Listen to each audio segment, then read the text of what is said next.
El honorable diputado Víctor Bisonó.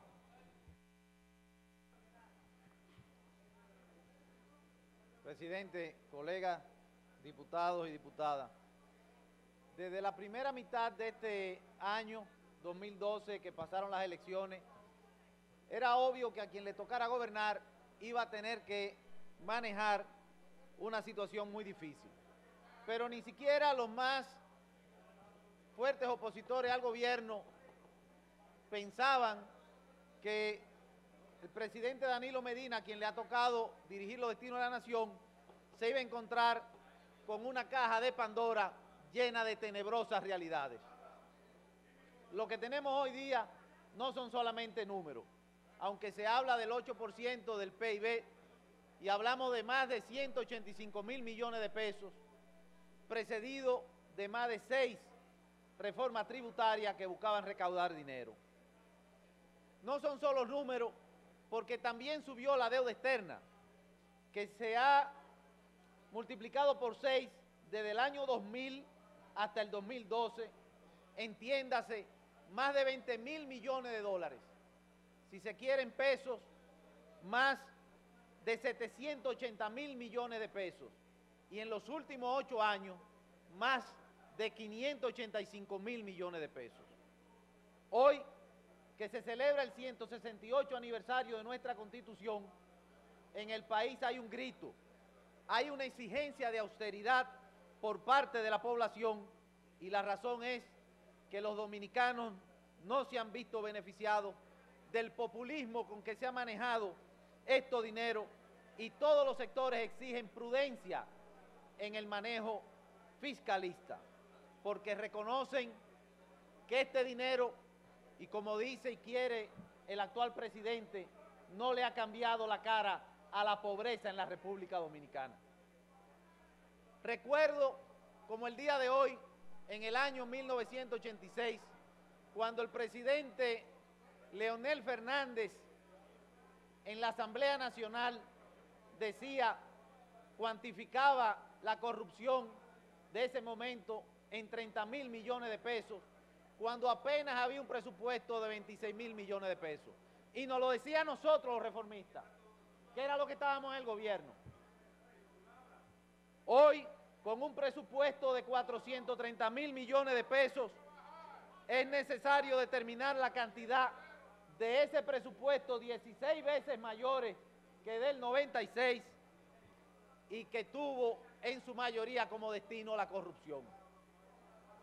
Y para ello podemos apoyarnos en datos veraces que pudieran no estar contaminados de los colores y las pasiones políticas de la República Dominicana.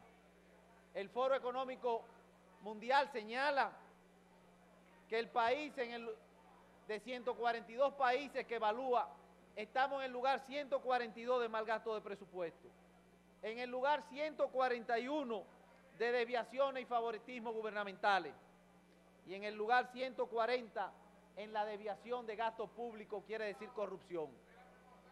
Pero recientemente una ONG alemana acaba de terminar una evaluación que hace cada año, que tiene que ver con la nutrición de los niños en toda Latinoamérica, y República Dominicana ha quedado en el lugar número 4, solamente por encima de Bolivia, Guatemala y Haití. Y por eso es la indignación de los amplios sectores. No es solamente contra la reforma, es contra el modelo populista y corrupto que nos ha gobernado según los datos anteriores.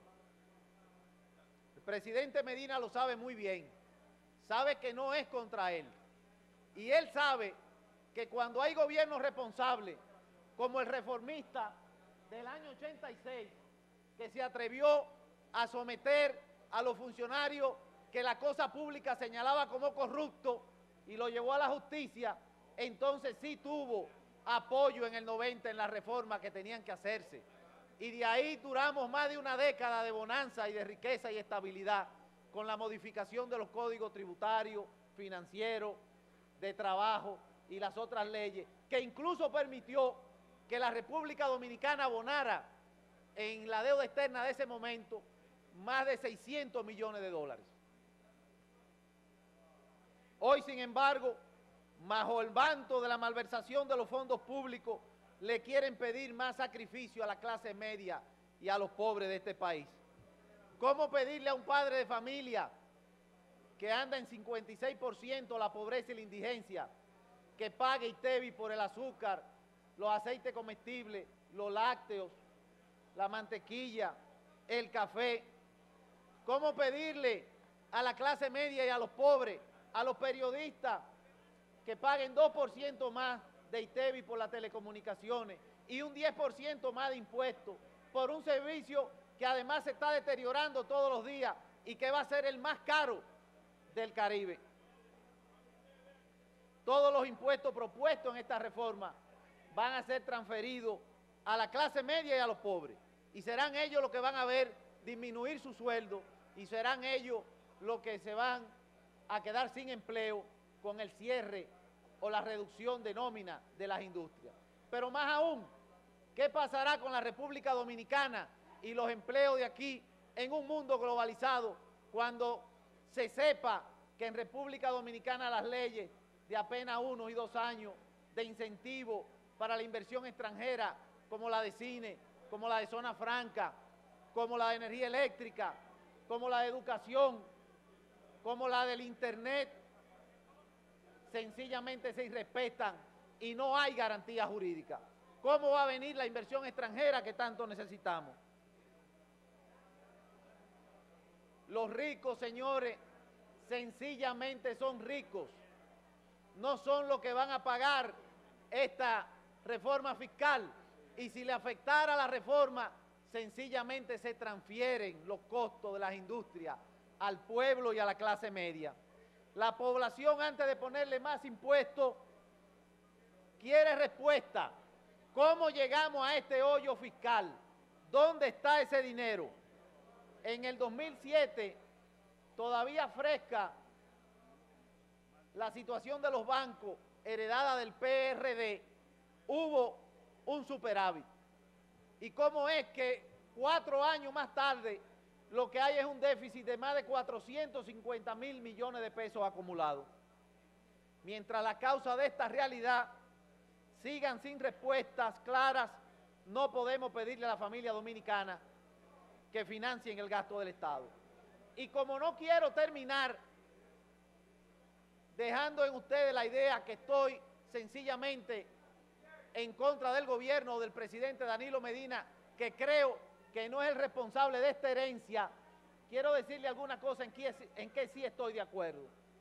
Estoy de acuerdo cuando el secretario de la Presidencia, José Ramón Peralta, pasa al YAT, por instrucciones de Danilo Medina, la compra de los alimentos para que se hagan por subasta.